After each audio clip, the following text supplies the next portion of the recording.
প্রথমত বলছি, মুখ্যমন্ত্রী যে এই রাস্তায় নেমেছে সম্পূর্ণভাবে তার নিঃস্বার্থে, অর্থাৎ আগামী 26-এ ইলেকশন, সেই ইলেকশনও যাতে যেন তেন প্রকারে তিনি জয়লাভ করে আবার 5 বছর ধরে রাজত্ব চালাতে পারে।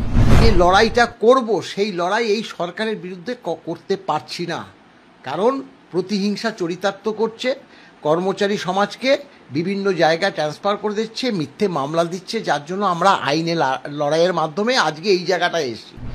তাই আমরা মনে করেছি যে ওই ডেটটা সব থেকে বেশি সুইটেবল হবে, তাই আমরা সিদ্ধান্ত নিয়েছি 4 আগস্ট আমরা উপস্থিত থাকব এবং এই যে আদালত অবমাননা সেই ব্যাপারটা তুলে ধরবো। তার এই যে আবার বলছে যে সরকারি কর্মচারীদের টাকা নেই, মানে দিয়ে দেওয়ার মতো টাকা নেই, অর্থাৎ টাকা নেই, অথচ সেই হিসাব করে আমরা সুপ্রিম কোর্টে রাখতে চাই।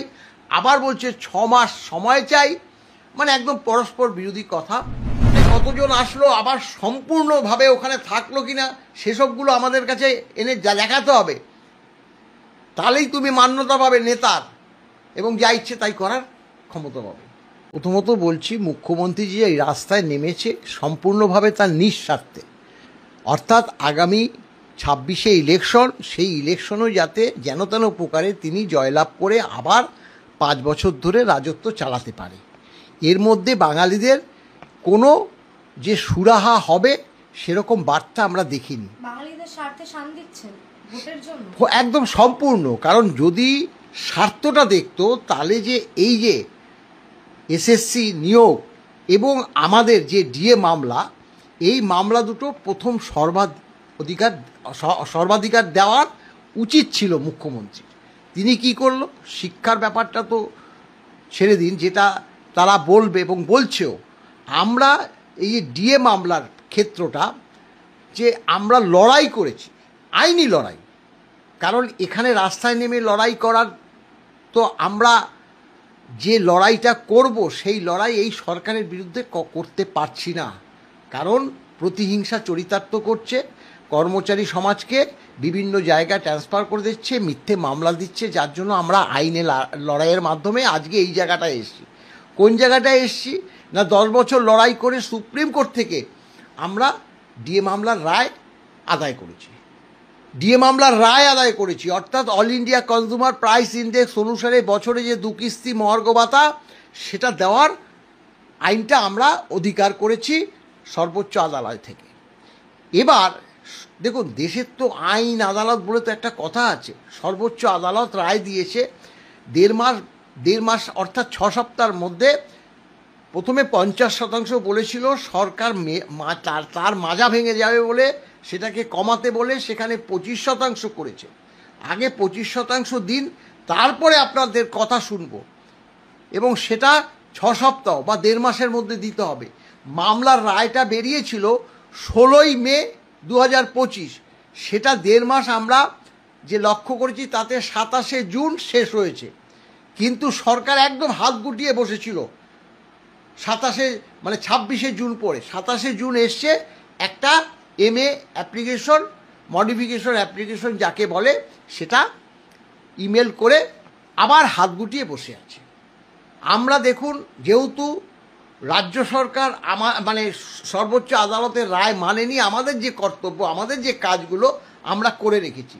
প্রথমত হচ্ছে যে এখানে মুখ্যমন্ত্রী তো কোনো ফ্যাক্টর না, কারণ এখানে আদালতের চিফ সেক্রেটারি এবং ফিনান্স সেক্রেটারি তাদের বাই নেমে আমরা নোটিশ দিয়েছি যাতে দিয়ে দেয়, কিন্তু তারা সেই বার্তা শোনেনি। পরবর্তীকালে আমরা সর্বোচ্চ আদালতে এদের দুজনের নামে আদালত অবমাননার মামলা করেছি। এখন অনেকে বলছে যে আপনারা কেন তাহলে এটাকে মেনশন করে তাড়াতাড়ি মামলাটাকে উঠালেন না। 27 তারিখের পরে পরবর্তীকালে 14ই জুলাই সুপ্রিম কোর্ট এই যে গরমের ছুটি ছিল খুলেছে। 14ই জুলাই খুললে পরে আমরা তো আলোচনা করেছি, আমাদের আইনজীবীদের সঙ্গে আলোচনা করেছি, আমরা আমাদের সাংগঠনিকভাবে আলোচনা করেছি যে 14ই জুলাই খুললে 15, 16, 17 এই সময়ের মধ্যে হয়তো মামলাটা উঠল। মামলাটা ওঠার পর 10 দিন 7 দিন পরে মামলার ডেটটা দেবে, তাহলে যদি 10 দিন পরে দেয় 16 তারিখ থেকে 10 দিন 26 তারিখ হয়ে যাবে। আর আমাদের যে মামলার পরবর্তী মামলার যে ডেটটা আছে যে ডেটটা দিয়েছে মাননীয় বিচারপতি সঞ্জয় কারোল এবং সন্দীপ নিহতার বেঞ্চ, তারা বলেছে আগে দিয়ে দিন, সরকারকে বলছে 25% দিয়ে দিন, 4 আগস্ট আমি এই আপনাদের মামলাটা শুনব এবং top of the board, top of the board means হচ্ছে 1 নম্বরে রেখে। এই যে বার্তাটা যেহেতু মাননীয় সঞ্জয় করলের বেঞ্চ দিয়েছিল, তাই আমরা মনে করেছি যে ওই ডেটটা সব থেকে বেশি সুইটেবল হবে, তাই আমরা সিদ্ধান্ত নিয়েছি 4 আগস্ট আমরা উপস্থিত থাকব এবং এই যে আদালত অবমাননা সেই ব্যাপারটা তুলে ধরব। তারপরে সর্বোচ্চ আদালত যা সিদ্ধান্ত দেবে, যা নির্দেশ দেবে, সেটাই আমাদের মেনে নিতে হবে। আইন আদালত যেহেতু আমরা মানি, এই হচ্ছে মূল কথা। একেবারেই সেই জায়গাটি প্রশ্ন উঠছে যে আমরা এর আগেও শুনেছিলাম মুখ্যমন্ত্রী বলেছিলেন যে ডিএর জন্য আপনারা ঘেউ ঘেউ করবেন না। অন্যদিকে এই যে নতুন করে যে MA অ্যাপ্লিকেশন করা হলো রাজ্যের পক্ষ থেকে, সেখানে স্পষ্টত লেখা হয়েছিল যে তারা যে বকেয়া ডিএর যে অ্যামাউন্ট সেটা তারা সুপ্রিম কোর্টে জমা রাখবে যদি তারা জিতে যায় কোনো চান্সে। তো সেক্ষেত্রে যদি আপনারা ফেরত দিতে না চান, বারংবার এরকম রাজ্যের সরকারি কর্মচারীদের কোণঠাসা করার চেষ্টা করা হচ্ছে। শুনুন, এই যে পরস্পর বিরোধী MA যে অ্যাপ্লিকেশনটা করেছে, আমরা তো কপি পেয়েছি, সেখানে দেখেছি প্রথমে বলেছে যে ট্রাইব্যুনাল যেভাবে রায়টা দিয়েছে সেটা কিভাবে ইমপ্লিমেন্ট করব তার জন্য আমাদের 6 মাস সময় লাগবে।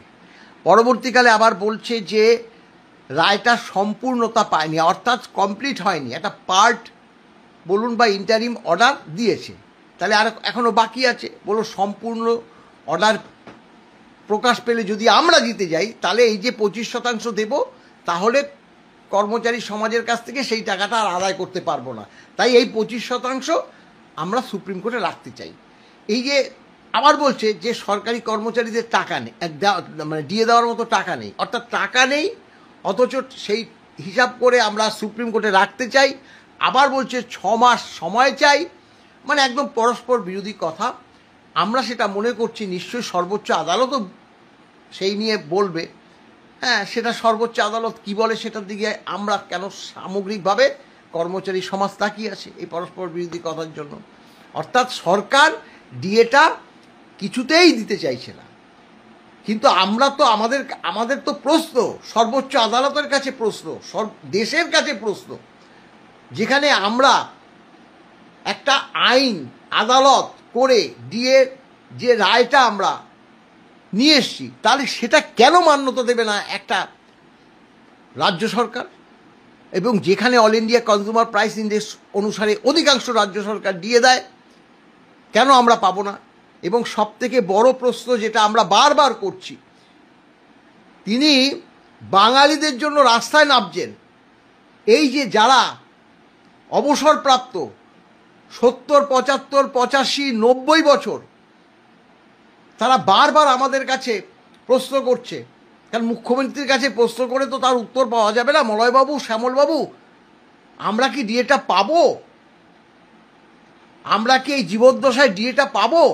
আপনারা এত বড় রায় একটা নিয়ে আসলেন সর্বোচ্চ আদালতের থেকে, আইন আদালত কি সব মানে ভুল প্রমাণিত হয়ে যাবে? এইভাবে তারা বারবার আমাদের কাছে বলছে। আমরা কি বলবো? আমরা বলছি যে বারবার যে আমরা দেখুন যতটা করার আমরা করেছি, এবার সর্বোচ্চ আদালত কি নির্দেশ দেয় 4 তারিখ, তার দিকে তাকিয়ে থাকুন। স্যার, একেবারে শেষ প্রশ্ন, আমরা যেমনটা দেখতে পাচ্ছি একেবারে গতকাল 21শে জুলাই, এছাড়াও এর আগেও মুখ্যমন্ত্রী এবং অভিষেক ব্যানার্জি রাজপথে হেঁটেছেন। এর এত কিছুর পরেও তারা বলছে তাদের কোষাগারে নাকি সেই অ্যামাউন্ট অফ যে মানি সেটা নেই। আপনারা কতটা আশাবাদী যে আপনারা সেই ডিএটা ছিনিয়ে আনতে পারবেন রাজ্যের পক্ষ থেকে? শুনুন, আমরা সরকারি কর্মচারী, আমাদের তো কতগুলো নির্দিষ্ট নিয়ম নীতি আছে, সেটা মেনে সরকার মানে বেতন দেবে, ভাতা দেবে, ডিএ দেবে, তার ব্যবস্থা তো সরকার করবে, সেটা তো আমরা করব না। আর তা সরকার জোগাড় করতে পারছে না বলে তো তার জন্য আমরা ডিপ্রাইভ হতে পারি না। সরকারকে যে জোগাড় করতে হবে, আর সরকার যদি জোগাড় করতে না পারে, সরকার দেউলিয়া ঘোষণা করুক, সরকার ছেড়ে দিক। কেন তার এই ক্ষমতায় থাকতে হবে? শুধু কি লোটার জন্য? কারি টাকা লোটার জন্য? এই যে 21 তারিখে আসবে, 21 তারিখে কালকে হবে, কিসের জন্য? এই মানুষগুলো কোন কারণে ওখানে গিয়ে উপস্থিত হয় একটু ভাবলে অবাক লাগে। তাদের নিজেদের স্বার্থের জন্য, সাধারণ মানুষের স্বার্থের জন্য কেউ ওখানে উপস্থিত হয় না। এবং উপস্থিত যদি না হয় তাহলে রোজগার বন্ধ হয়ে যাবে, এরকম বার্তাও দেওয়া হয় তৃণমূল থেকে। বলছে কি যে ওখান থেকে ওখানে নিয়ে যাবে, ফটো তুলবে, ওখানে কতজন আসলো, আবার সম্পূর্ণভাবে ওখানে থাকলো কিনা সেসবগুলো আমাদের কাছে এনে দেখাতে হবে, তাহলেই তুমি মান্যতা পাবে নেতার, এবং যা ইচ্ছে তাই করার ক্ষমতা পাবে। এটা একটা সরকার, এটা একটা দল এইভাবে সাধারণ মানুষের কাছে বারবার বারবার প্রকাশ পাচ্ছে। উদাসীন, কি বলবো, বলার কিছু নেই। একটা কালচার নষ্ট করে দিচ্ছে, শিক্ষা নষ্ট করে দিচ্ছে, কর্মচারী সমাজ, শিক্ষক সমাজ তাদেরকে শেষ করে দিচ্ছে।